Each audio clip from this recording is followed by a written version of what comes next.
Just told you midterms didn't go as planned for Republicans, and the finger pointing played out all week. Here in Virginia, it included former President Donald Trump taking a shot at Virginia Governor Glenn Youngkin, a potential rival within the party.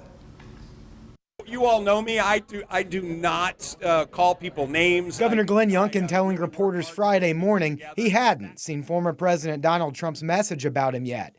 On Mr. Trump's new social media platform, the former president writing, quote, Youngkin, now that's an interesting take. Sound Chinese, doesn't it? In Virginia, couldn't have won without me. That's not the way I roll and not the way I behave.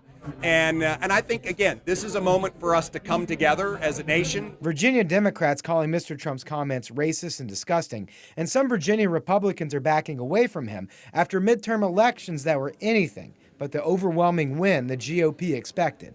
The tiff between Virginia Republicans likely began Thursday night when Lieutenant Governor Winsome Earl Sears told Fox News Republicans need to move on from President Trump. Just making fun of people and calling people names and doing it for no reason other than to elevate yourself, there's no value. Virginia Beach delegate Tim Anderson says every time Trump is on the ballot in Virginia, he brings down Republicans here. We want to win in Virginia.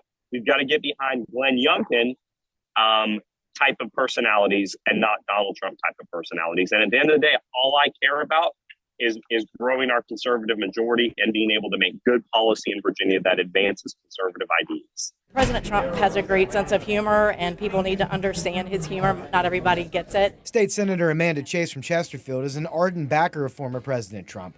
She calls the comments by the Lieutenant Governor and Delegate Anderson, quote, divisive. If you have a concern with a fellow legislator or elected official, pick up the phone and call them. Work out those differences in opinion behind closed doors. The backdrop to all of this, next week, Mr. Trump is reportedly announcing his third run for the presidency. Governor Youngkin is seen by many in the party as a potential rival for the nomination. As I said, I don't call people names, and I'm about trying to bring people together at a time where we need to come together and march forward in order to accomplish a lot.